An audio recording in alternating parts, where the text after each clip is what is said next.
This was the fourth consecutive election in which the Liberals won the prerogative to form a government.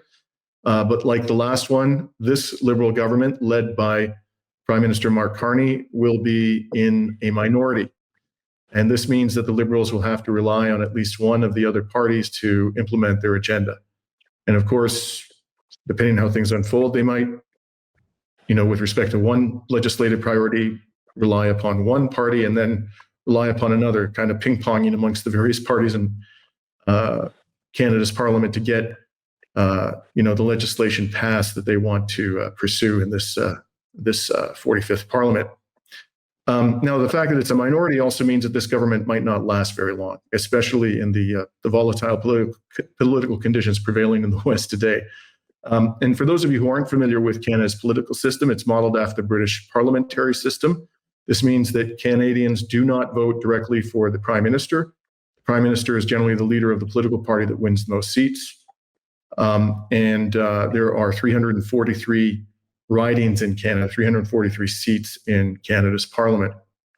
So we're holding this live stream today to break down what happened in this election and to talk about where Canada goes from here.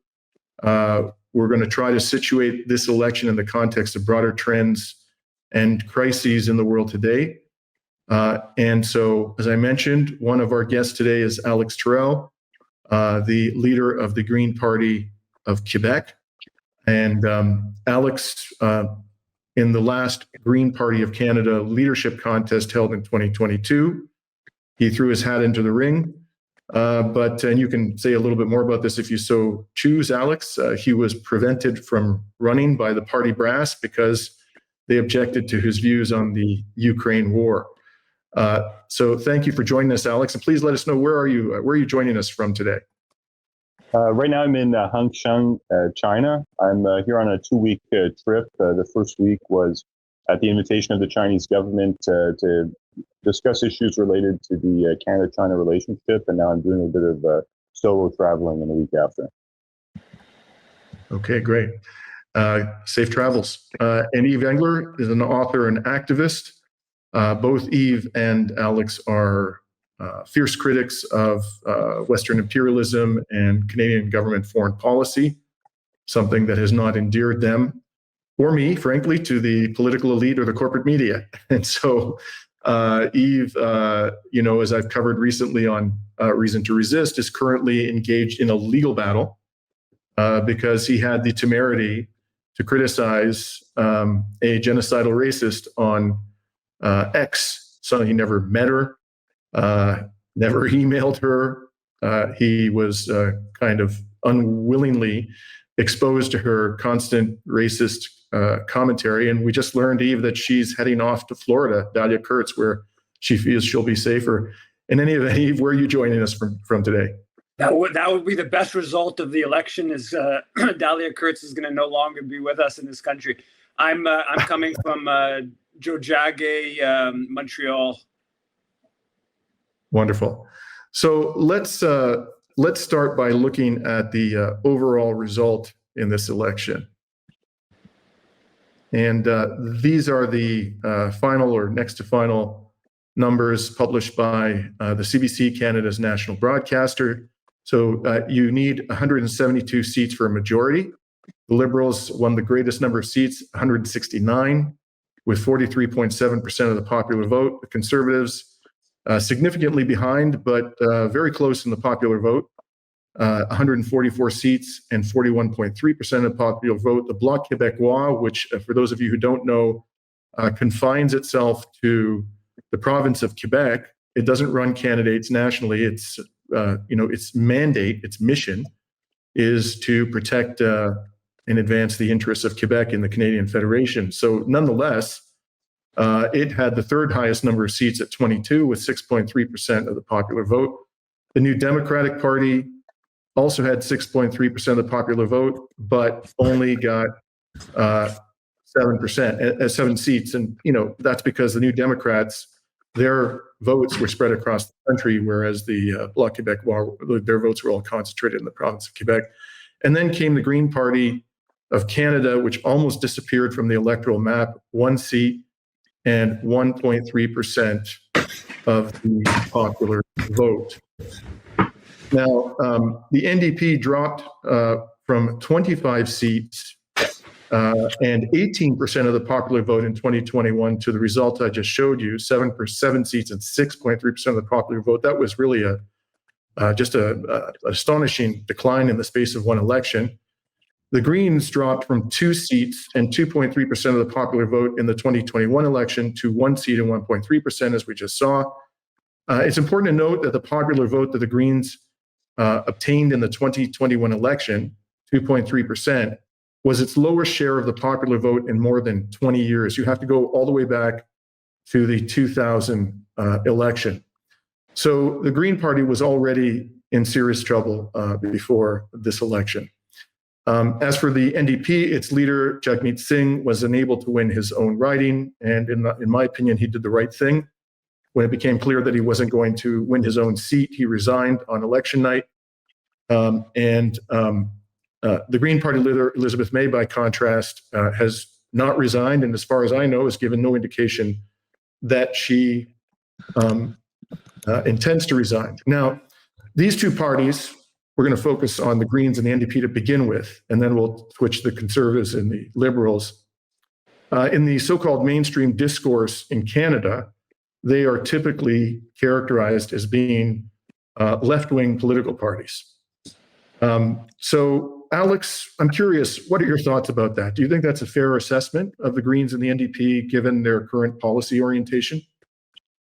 Not really. I think that the Green Party and the NDP have really gone to the center over the years and have allowed the right wing to really determine the agenda and set kind of the framing for a lot of the issues. So when it comes to things like spending on the military, both the NDP and Greens gave in to the right-wing narrative that this is inevitable, that we have to spend all kinds of money on warfare and expectively maybe make some cuts into social programs for that, as the Liberals are proposing.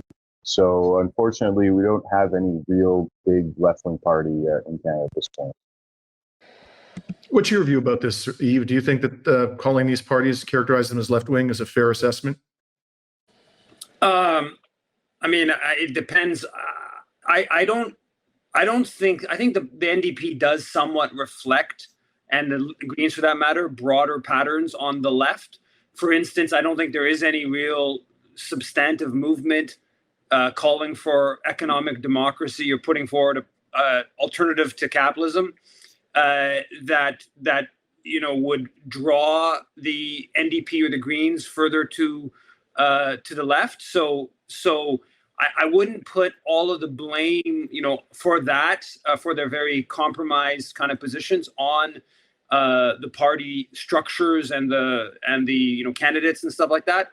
A significant amount of it is their fault as well, but because they I think block a space for sort of more bold kind of proposals. But I don't know. I mean, they are a bit more left wing than the Liberals are, and but all the parties have basically conceded to not just capitalism, but have conceded to Western imperialism very clearly, and I would say just kind of like the system in general. Right. So let's take a closer look at the results for the NDP in this election. And I've decided to focus on 4 high-profile candidates of the NDP. The first one is Matthew Green from Hamilton Centre. Hamilton is an industrial city, a large working-class voter base. Matthew was the incumbent, and I think I always viewed Matthew as a young and rising star within the NDP. And surprisingly, not only did he not win, he actually finished behind the Conservative candidate in Hamilton Centre. You see in the upper left-hand corner of that chart, he got 29.1% of the vote, Conservative 29.9%, and the Liberal Victor, Asiam Arana, got 37.6%. And then over in the upper right-hand corner, this is the riding of Churchill, and the incumbent NDP candidate, Nikki Ashton, lost by a significant margin to the Liberal candidate who garnered 45.6% of the vote. Nikki got 28.9%. I think this was either her third or fourth time running in this riding. She had been the representative of this riding for at least 2 parliamentary terms, if not more than that. Maybe my colleagues can correct me. And Nikki ran to be the leader of the NDP in 2017, along with Charlie Angus and Jagmeet Singh, before Jagmeet Singh parachuted into the race, well after Nikki and Charlie had declared their intention to seek the leadership. Nikki and Charlie were the front runners, and Nikki was a serious prospect to win. So she's been now defeated from the caucus of the NDP. In the lower left-hand corner, this is the riding of Vancouver Centre. And you'll see the NDP candidate there was Avi Lewis, who comes from the Lewis family. I guess you could fairly describe them as NDP royalty. Avi is the partner. He's a documentary filmmaker. If you don't know who he is the partner of Naomi Klein. And really was quite fearless and eloquent in defense of the Palestinian cause in this election. He and Naomi have, for many years, been publicly supportive of the Palestinian cause, unlike some other members of the Lewis family. Nonetheless, Avi fell to defeat and was a distant third. Hedy Fry got 55.2% of the vote, and Avi got 12.6%. I would have thought that Avi was, if he had won, he would be a very serious candidate to become the leader of the NDP. I don't know whether that is, given his loss, a realistic prospect for him in the near future. And then there's Ottawa Centre, and there Joel Harden, you'll see, finished in second place. He was the representative of that riding in the Ontario legislature, very popular amongst the left in Canada. Again, another outspoken defender of the Palestinian cause, and he finished way behind the Liberal winner, Yasser Naqvi, who had 62.7% of the vote, Joel Harden 19.5%. So to me, these people, and there are others, of course, but these were people who would be serious contenders to rise to the leadership. And I'm curious, Yves, your thoughts about, where does the NDP go from here in terms of a leader? Who do you think are the most likely people to throw their hat into the ring to seek to replace Jagmeet Singh? And what do you think their prospects are of securing the leadership? Yeah, I mean, I think Heather McPherson's name's been thrown around. I don't think that Nikki Ashton, because losing is going to be as big of an obstacle for her to go for the leadership because she has won in the past. I think it is a big blow to Avi. I'm taken aback by how poorly Avi did, and also for that matter, Joel Harden. Honestly, it's those are fairly depressing results from a left perspective and from a pro-Palestinian perspective, because that my impression from the outside was that Avi specifically, but also Joel, they both had fairly substantive volunteer bases, and they were running fairly significant campaigns, and to only get those kind of numbers despite having serious amount of activist support, I think that does say that people are not they're not being convinced by the issues that are being presented, be that the Palestine issue or more forceful challenges to economic inequality or the ecological crisis. But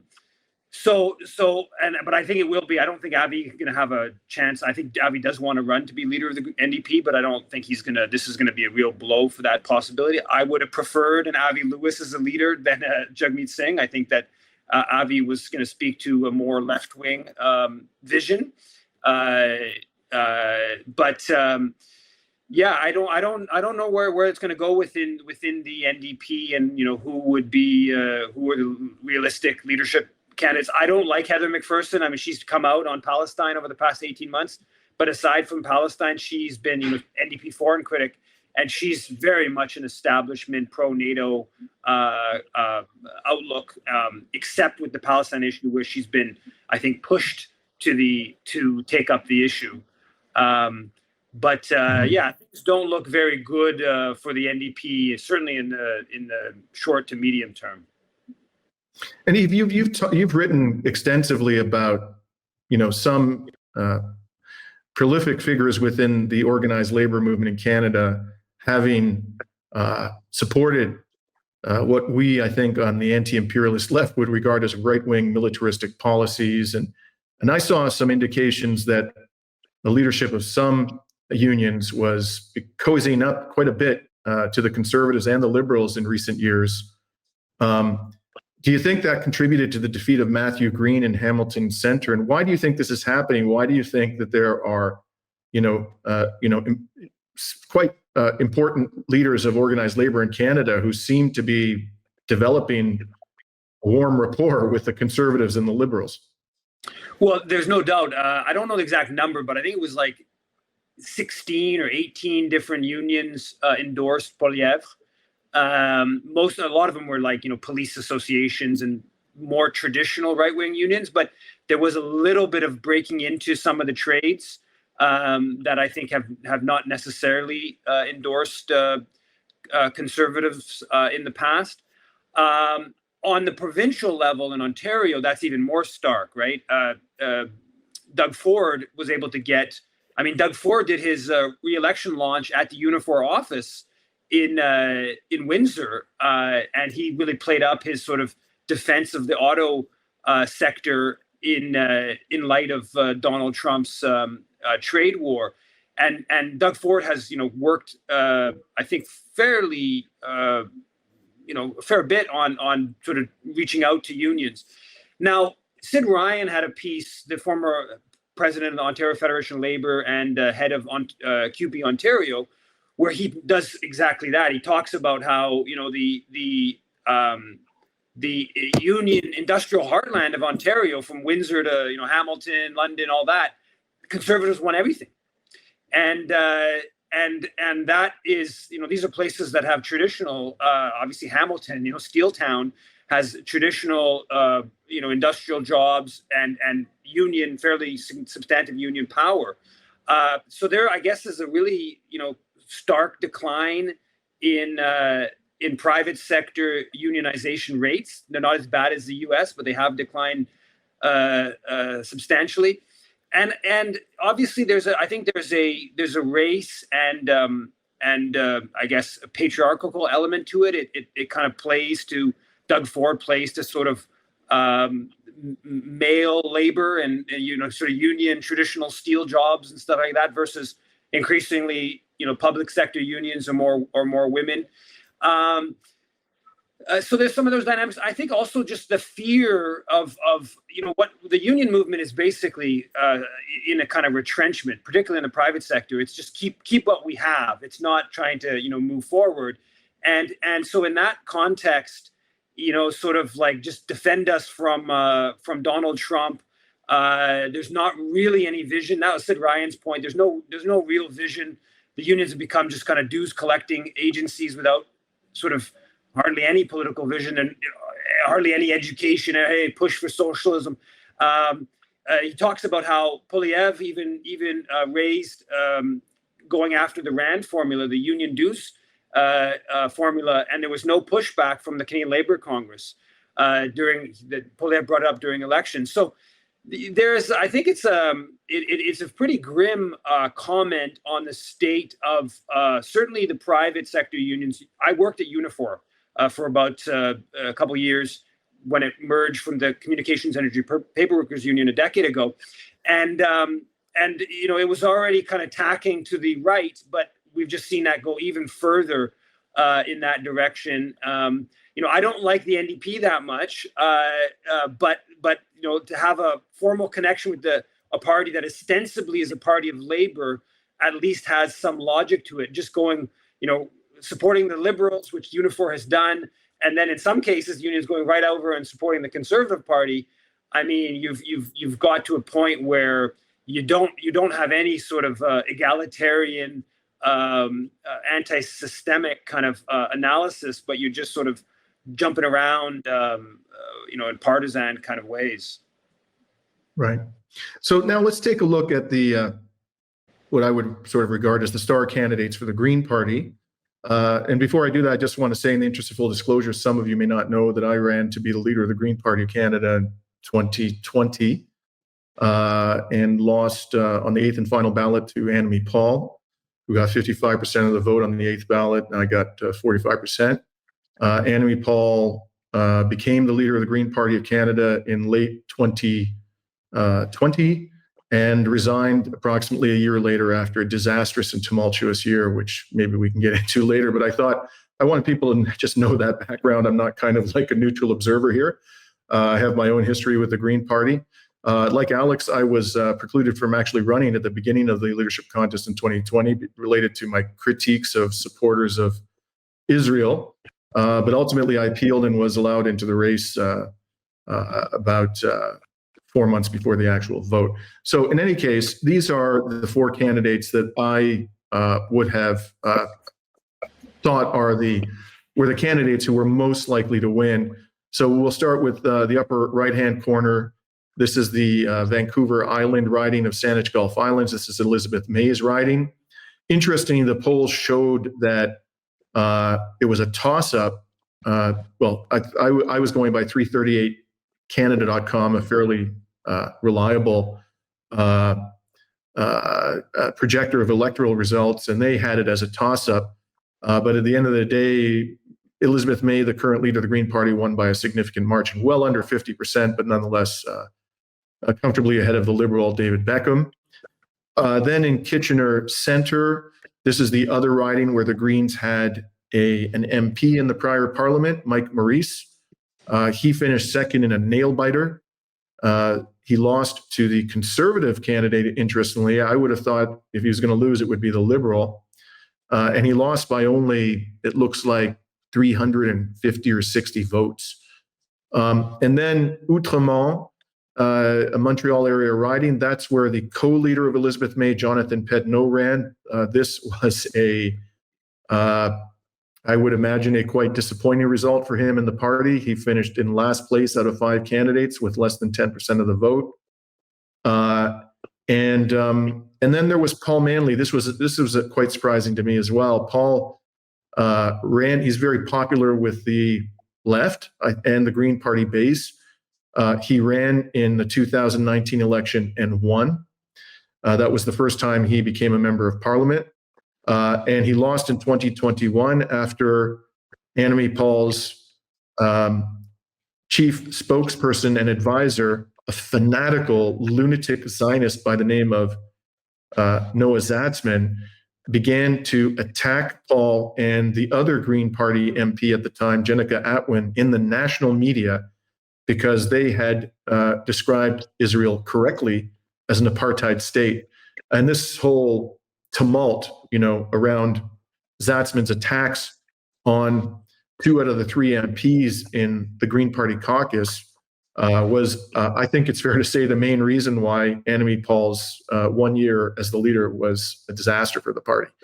In any event, he tried to make a comeback in this election, and sadly, he finished 4th, well behind the winner, the Conservative winner. With that, I turn it over to you, Alex. First of all, I'd like to ask you, I didn't mention Jonathan Pedneau resigned, understandably so, as co-leader. You've had quite a bit to say and write in recent weeks about Pedneau's brief time as co-leader of the Green Party. What is your take on Pedneau's contribution, if any, to Green Party politics and his decision to resign? Yeah, well, under Pedneau's leadership, we saw a really radical departure from the founding principles of the Green Party, which include peace and nonviolence. Jonathan Pedneau was pushing a more militaristic agenda. As Yves had pointed out, he had supported the buying of fighter jets for Canada. He had supported militarizing the Arctic, increasing the number of troops. So this is really a radical shift from what the Green Party started out as. And Jonathan was sort of parachuted with the support of Elizabeth May, similar to the way that Annamie Paul was in the previous election. There's a lot of similarities between the two. Both of them had spent the majority of the last 15 years working outside of the country, and sort of came back and were immediately, projected into this role of Green Party leader. So it's kind of particular. Of course, Jonathan became the co-leader of the party without winning a leadership race, and was essentially appointed to the position by Elizabeth May. What is really striking is that the Green Party leadership told us that we have to sort of go to the center and support this increased drive for militarization in order to win support. But it did not work out that way. In fact, this shift failed to inspire people to be involved with the party. The party came up short by over 100 candidates. So there was 1/3 of the districts were left without a Green Party candidate. They had actually fewer candidates than when Annamie Paul ran. And of course, that was the first election since 2004 that the party did not have a full slate.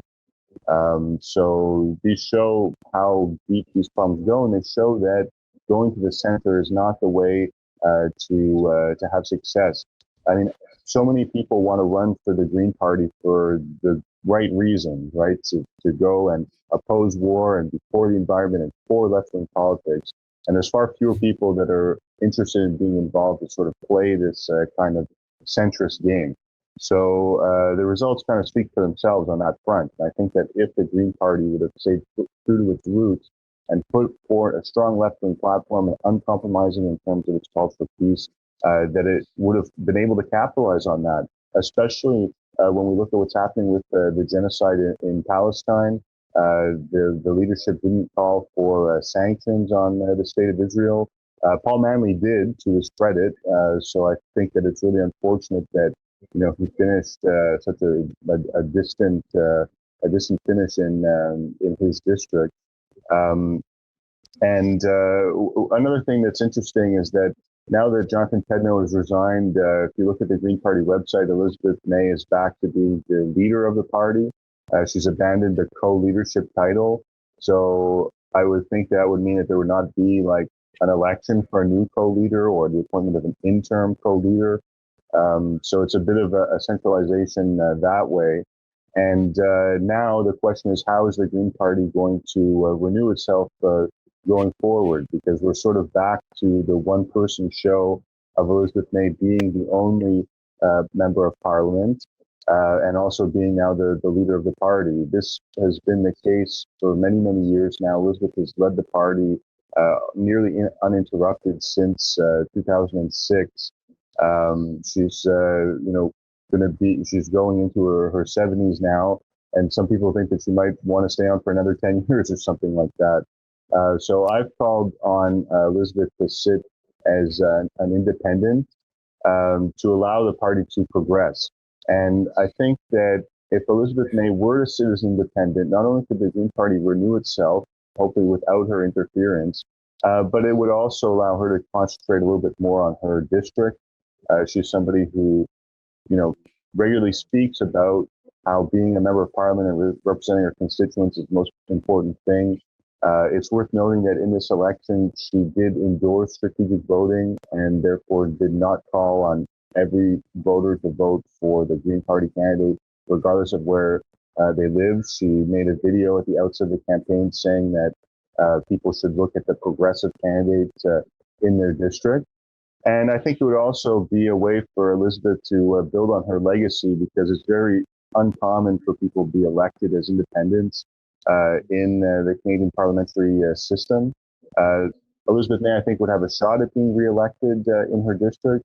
And perhaps a compromise that could be worked out would be that if she would allow the party to be renewed, that the party would not run a candidate against her in her district where she would run as an independent in the next election. So it's a bit of a challenge that I'd like to throw her way. Is she ready to allow the Green Party to renew itself? Would she accept this challenge of being an independent MP and building on her legacy that way? Right. Another alternative, of course, is that she could resign as leader, precipitate a leadership contest, and then when the new leader is chosen, she could offer that leader, if that person so chose, to run in a by-election in her riding after she resigns from her riding. So that's another alternative. I just want to share with our audience this missive that the Green Party put out after this terrible election result. It's hard to read. I'm going to try to just point out the highlights for you. They talk about the incredible support, express appreciation for the financial and time contributions, expresses sadness for the loss of Mike Maurice, and then announces Jonathan Pedneau, our co-leader, has also made the difficult decision to step down from his role. His fresh perspective and bold ideas have energized our movement. I don't see any evidence that the movement is energized, but they went on and said, and his commitment to a better future has inspired many. And then the next paragraph, this is just before they ask for more money. They say, I've highlighted it, Elizabeth's victory stands as a beacon of hope. I don't know what to say, man. I mean, I don't see much hope in the party continuing to be represented by Elizabeth. What do you think, Yves, Elizabeth May should do in this situation? It's quite an unusual situation. Obviously, they have only one MP, Elizabeth May. Elizabeth has already come out and said that she would like to be the Speaker of the House. And she's suggesting that she be willing to take a position in the cabinet, according to this CTV story. I don't know how that would play exactly with what she's doing. I completely agree. I'm not convinced that a bold left-wing platform would have led to a better result for the Green Party. I don't think it would have led to a worse result. I agree it would have led to more candidates in a different field across the country, and that's important. I think the burden is on the right-wing forces to prove that their strategy of adopting right-wing policies is going to lead to success, and if they can't succeed on their own terms, then that's a really blow. That's really damaging, because so if you have a more left-wing strategy, you're not just we're just trying to win seats, or we're just completely electoralist, but we're trying to change the whole conversation in the political arena. Jonathan Pedneau, I attended his foreign policy launch. He did not in any way try to change the conversation. Literally what he said could have been said by Jagmeet Singh, could have been said by Mark Carney. It was just completely establishment kind of talking points about world affairs. And that more or less generalized across the board with slight variations. So a Green Party that's putting forward an eco-socialist proposal platform that doesn't succeed in terms of winning that many votes or electing that many MPs. Obviously, you prefer to have the socialist platform with lots of MPs and lots of votes, but at least it's part of a broader political strategy. What we saw from them is clearly not part of a broader political strategy. It's part of Elizabeth May being somebody who has been from the establishment.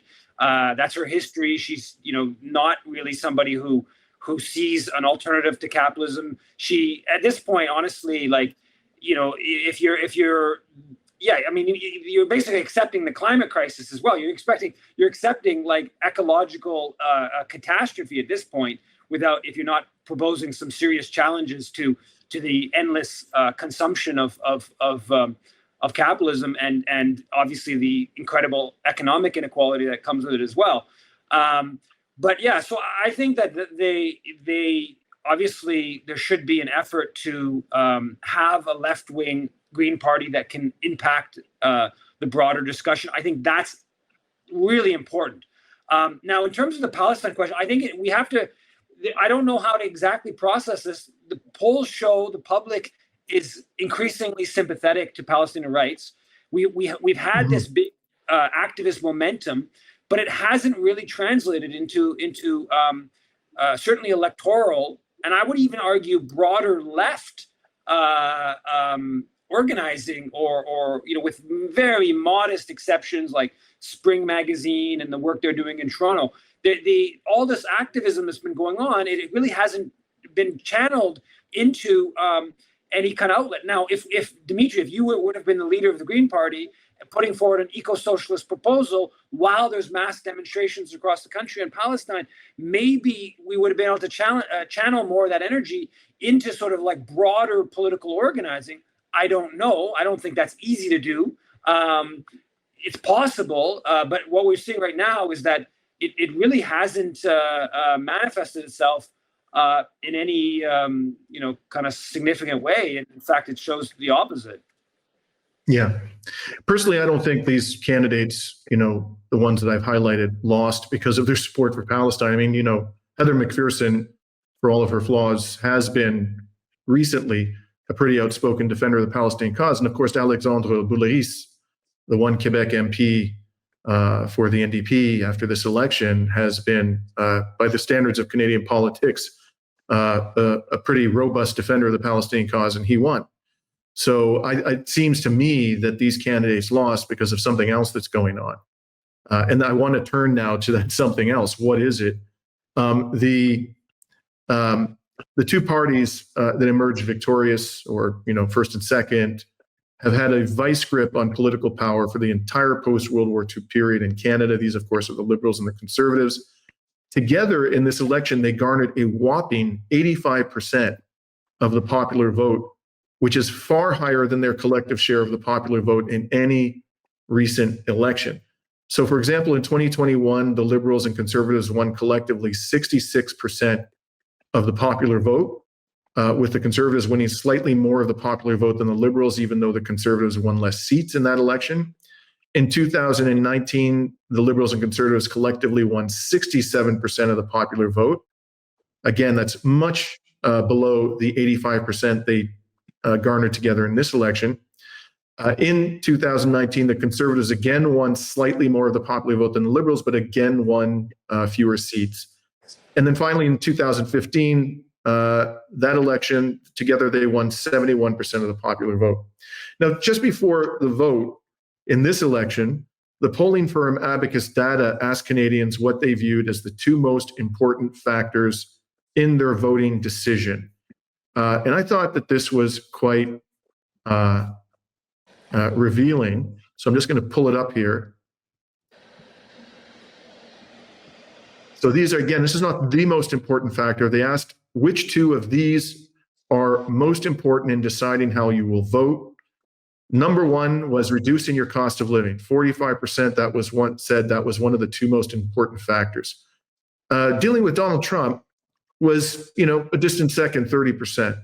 And then making more housing more affordable was 20%, growing the economy, 19% said that was one of their two most important factors, improving Canada's healthcare system.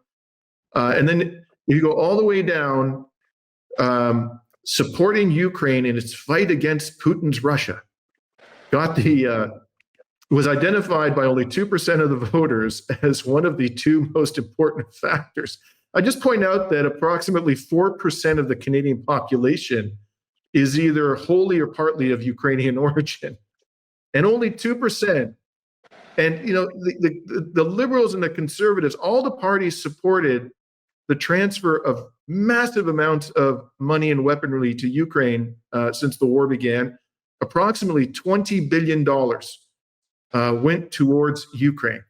And this number, it's just mind-blowing that to me, this is such an insignificant issue for the vast majority of Canadians, certainly not a priority for them. And yet the entire political elite was lined up, every single party in Parliament enthusiastically supported the transfer of $20 billion. That's a lot of money by Canadian standards, folks. This is Palestine wasn't it wasn't stopping the genocide as a question. Not that I know of, and that's exactly a point I wanted to make. Thank you for raising that, Yves. Why?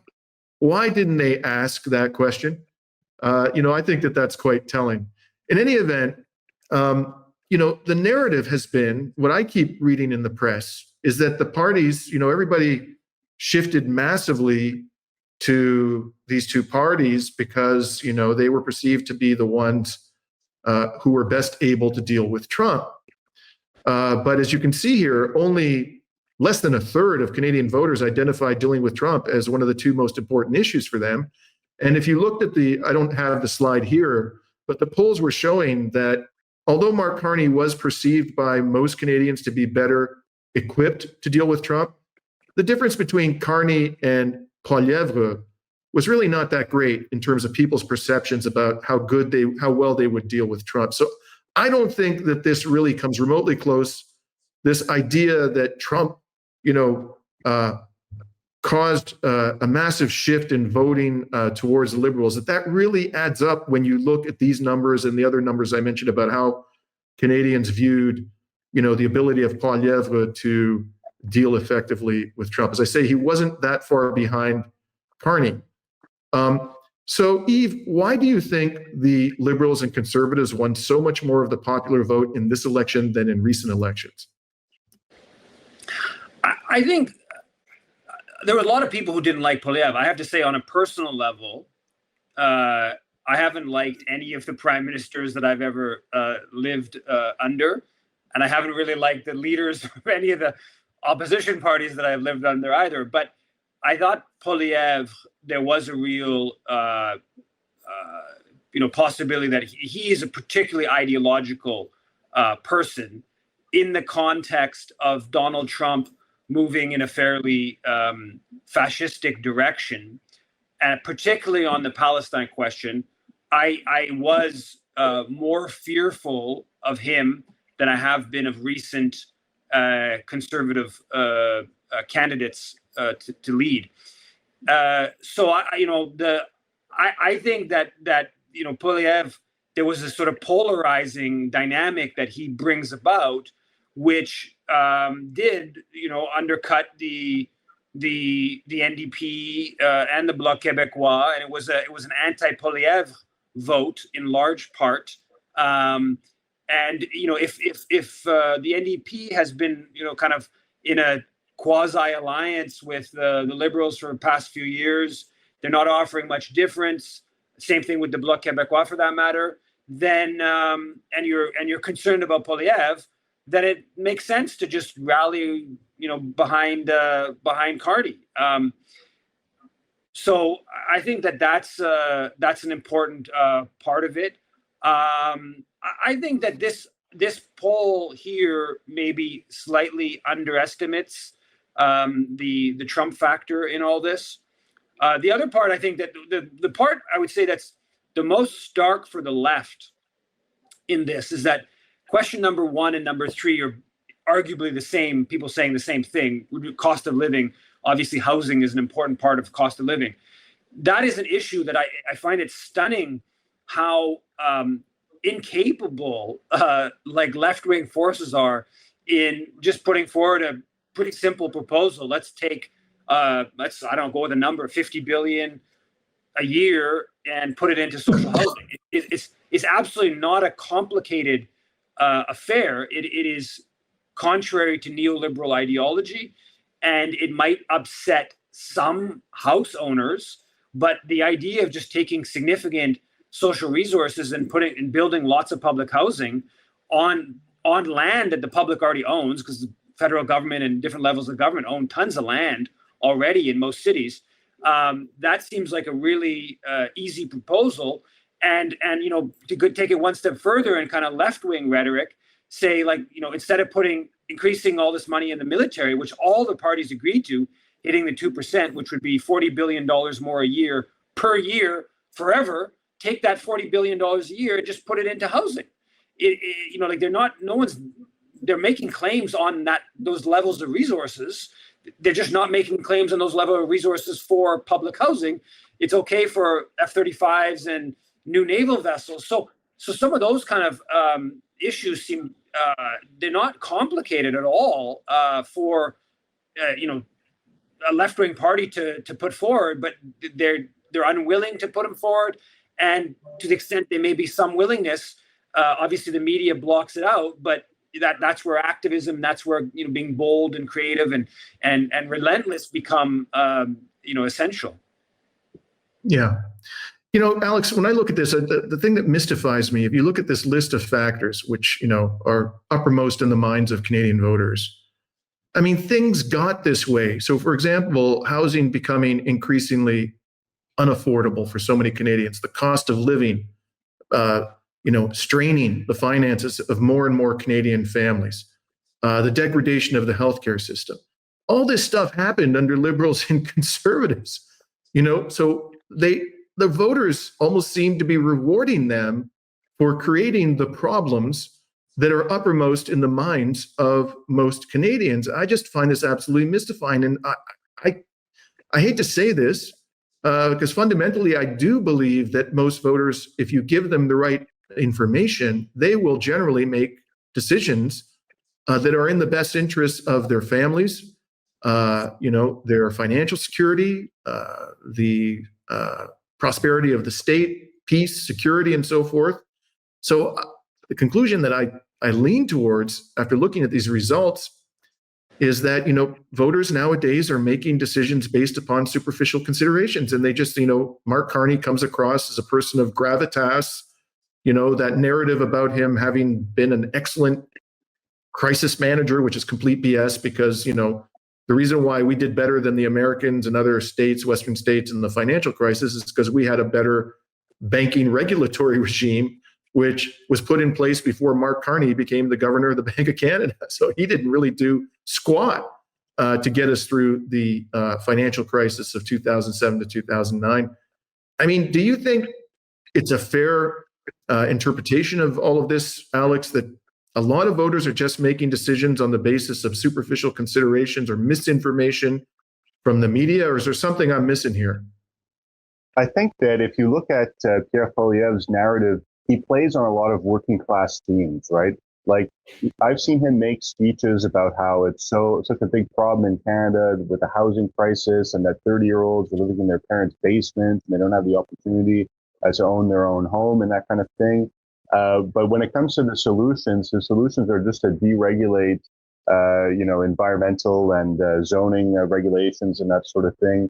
And not put the federal money towards social housing, and certainly not to kind of pull the market approach back and put some real limits on how corporate landlords can exploit everyday working people.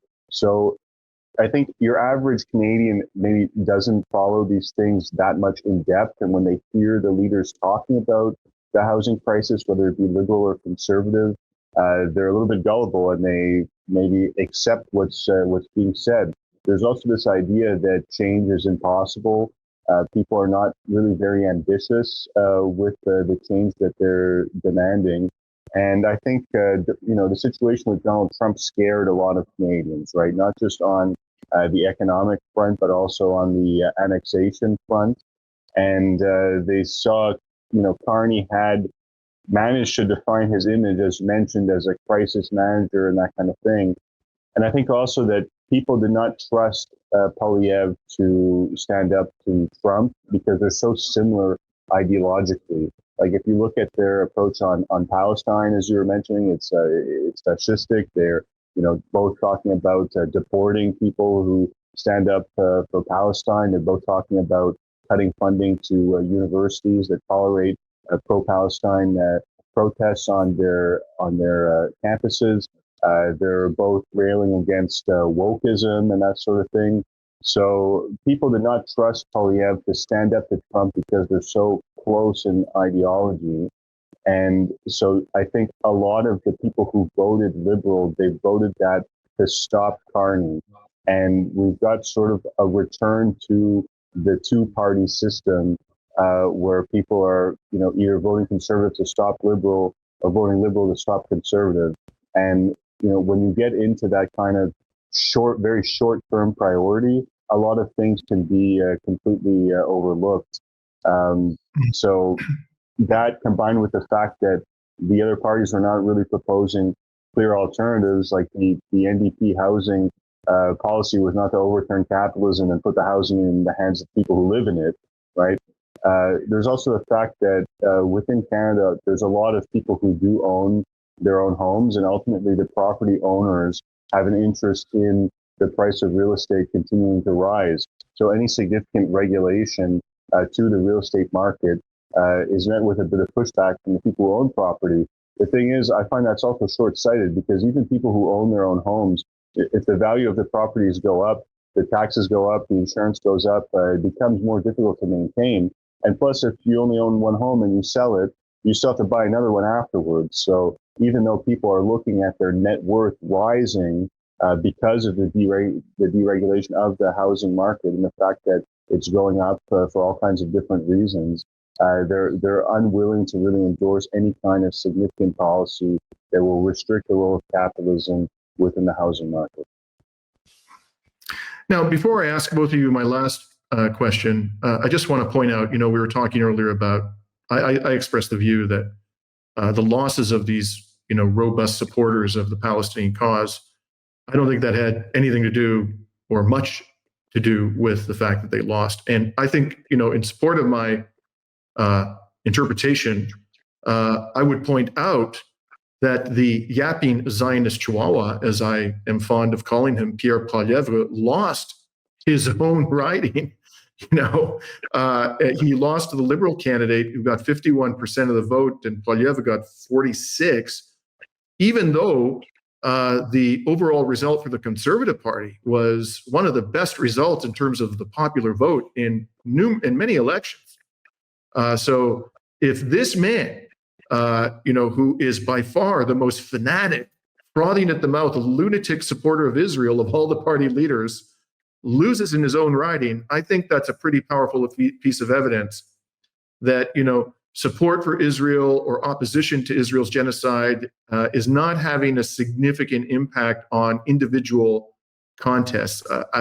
In any event, if you guys want to chime in on that, please feel free to do so. But I want to go to my last question so we can have some time for Q&A. Let me remove the yapping Zionist Chihuahua from the screen. And it's a big question, an important question, probably the most important question we're going to address today. And I'm going to start with you, Yves, and then I'll ask Alex to offer us his perspective. What kind of a government do you think Mark Carney is going to present? And how long do you think this government is going to last? Do you think they're going to be a short-term government? As I mentioned at the outset, it's a minority government. Or do you think they're going to be able to implement substantial parts of their agenda? But most importantly, what I'd like to hear from both of you is, what do you think, despite all the promises and the hoopla, what do you think their actual agenda is going to be? Yeah, I mean, they didn't. Traditionally, the Liberals kind of campaigned to the left and then governed to the right. In this case, Carney more or less campaigned to the right, and I presume he's going to govern to the right. He capital gains, carbon tax. He accepted the Conservatives' position on all this kind of stuff. So I would assume that. Now, the fact, the actual dynamics, though, would undercut that in terms of it is a minority.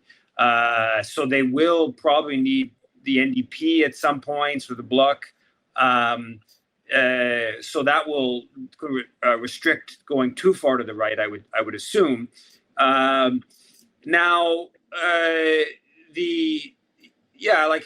think it will last, because I think that, Poilievre isn't in the House of Commons, and I think it's about like 6 months they have to, if he wants to run in some other Conservative resign and then run in their seat. I would assume the Liberals won't try to help Poilievre out, so keep him out of the House of Commons as long as possible would be their aim. I think the Trump thing is such a wild card in all this, because it is a little bit unclear, what Trump plans to do from day one to the next. I don't believe, big picture here, Mark Carney was a investment banker in the Brookfield asset, which is a nearly $1 trillion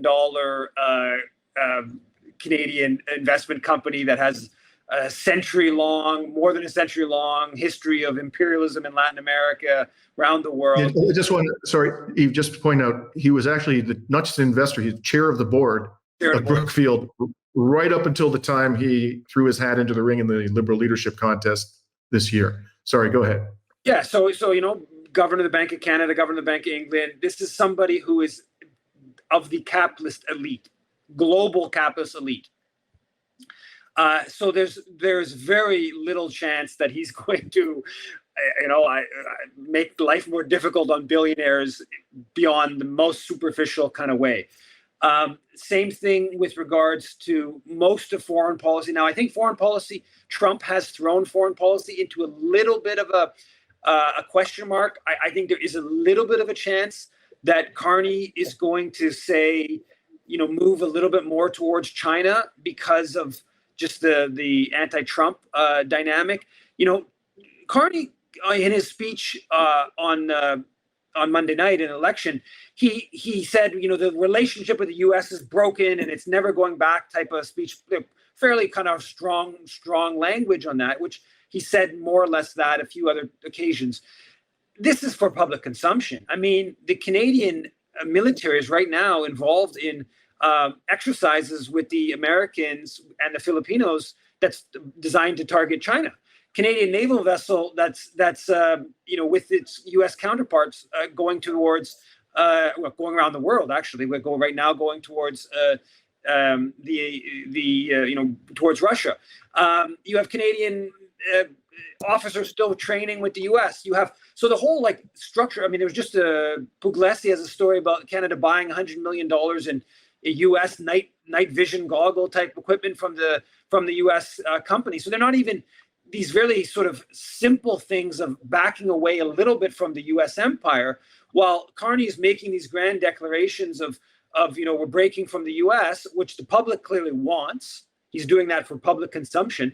In the reality of it, the vast majority of our kind of alignment with the U.S. Continues as usual, which is because most of Canada's capitalist class doesn't want to change things. Even with Donald Trump, as kind of over the top as he is, even as he's threatening their interests in some different ways, they are totally, they see the world, they profit from the world in a very similar way to the U.S. Capitalist class. And so, so I doubt we're going to see much substantive change. I do sort of think this government's going to last for a while, but it's going to be more or less a continuation of maybe a little bit slightly to the right on domestic policy of Justin Trudeau, and maybe slightly sort of, let's call it, to the left on foreign policy. And so, Alex, if you could comment in particular on foreign policy that we can anticipate from Carney. By the way, somebody just pointed out in the chat, and I confirmed it by a quick internet search, that there are these bushfires raging in Palestine, occupied Palestine, and apparently Canada Park has been completely destroyed by these bushfires. Wow. In any event, I just had to share that since we're on the subject of foreign policy. Alex, I saw Carney declare that Canada is a proud member of the coalition of the willing that is being cobbled together to support NATO's proxy regime in Ukraine. I can't imagine a more unfortunate phrase. I mean, how can you be so tone deaf as to use the phrase coalition of willing when it's closely associated with the criminal war of aggression on Iraq? Just blows my mind. But in any event, what kind of policies, domestic and foreign, but particularly foreign, do you think we're going to see from Mark Carney? And do you think that this Liberal minority government is likely to last? Yeah, well, let me start by saying that I agree with everything that Yves said, but I think that it's also really up to Canadians how much pressure do people put on Mark Carney, right? Because it is still a minority government. He does have to have the support of some other parties. And is he going to govern through a period where there's huge social movements in Canada and widespread protest and Indigenous uprising and that kind of thing? Or is it going to be kind of calm, business as usual, and the government gets to set the agenda and they're uninterrupted by the social movement? And with respect to the foreign policy, I mean, he seems pretty hawkish, right? He said that China apparently is the biggest threat to Canada.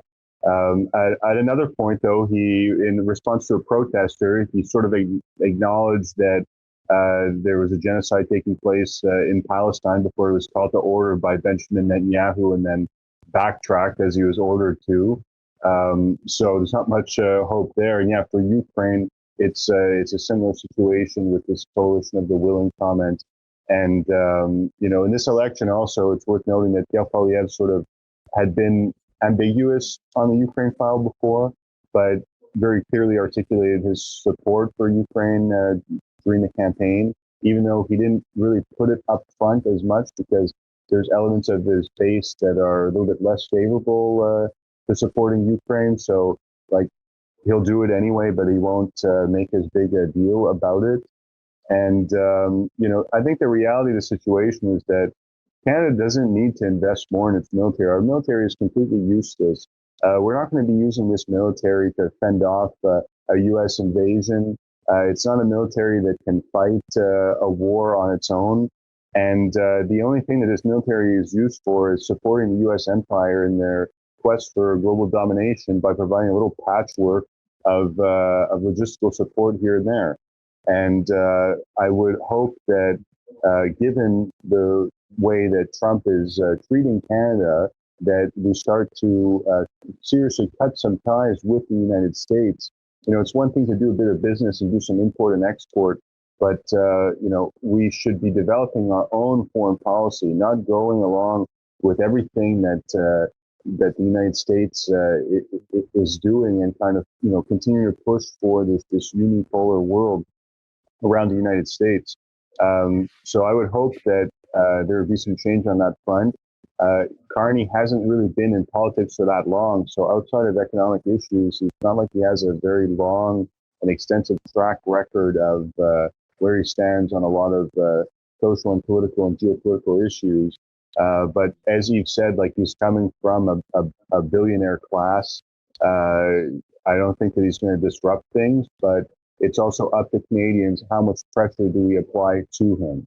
And I think that if the next few years would be like, the times of 2011, 2012, where we had the Occupy movement, followed by the Quebec student movement, and the I Don't Know More movement as well, that there is potential to have some positive change.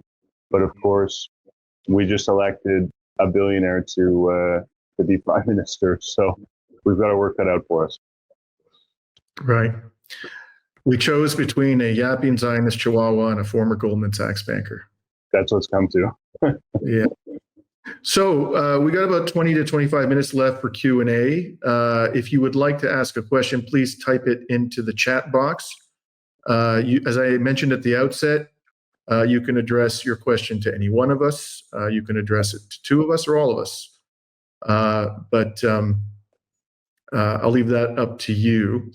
And while we're waiting to see if anyone's going to put any questions to us, I wanted to just ask you both about your overall perspective on Trump's peace initiatives. Since let's just move outside of the realm of Canadian government, foreign policy, and domestic policy, but talk about these abortive efforts abortive may be too strong a word, but so far unsuccessful efforts to negotiate an end to the Ukraine war. Do you both think that Trump is serious, or do you think that this is all theater?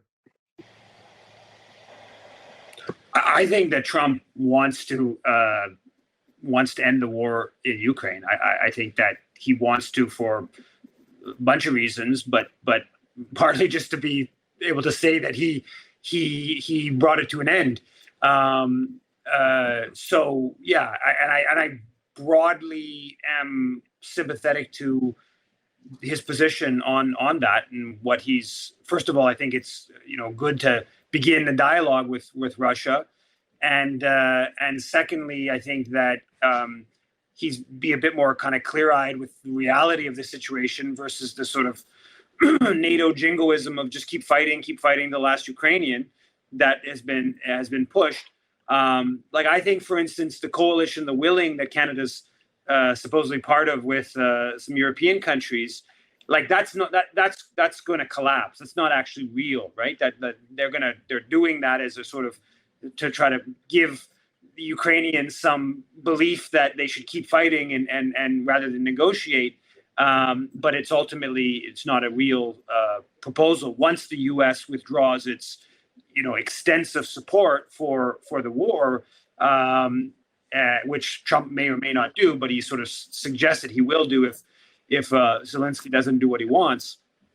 So I think that now with regards to Iran, I think that it's just so audacious for the Trump administration to be pressing for some sort of new nuclear agreement when they pulled out of an agreement that was already signed between many countries in Iran, when they have nuclear weapons, when Israel has nuclear weapons, when Trump's openly making threats to attack Iran, and so if you're the Iranian government's perspective, I understand why they would concede and this and that, but it's, I think when it comes to Iran, Trump is maybe not even just Trump personally. I think Trump personally might be happy to come to some sort of agreement, but that whole administration is so influenced by Israel and by kind of Zionist lobbying that I think the likely scenario is they're going to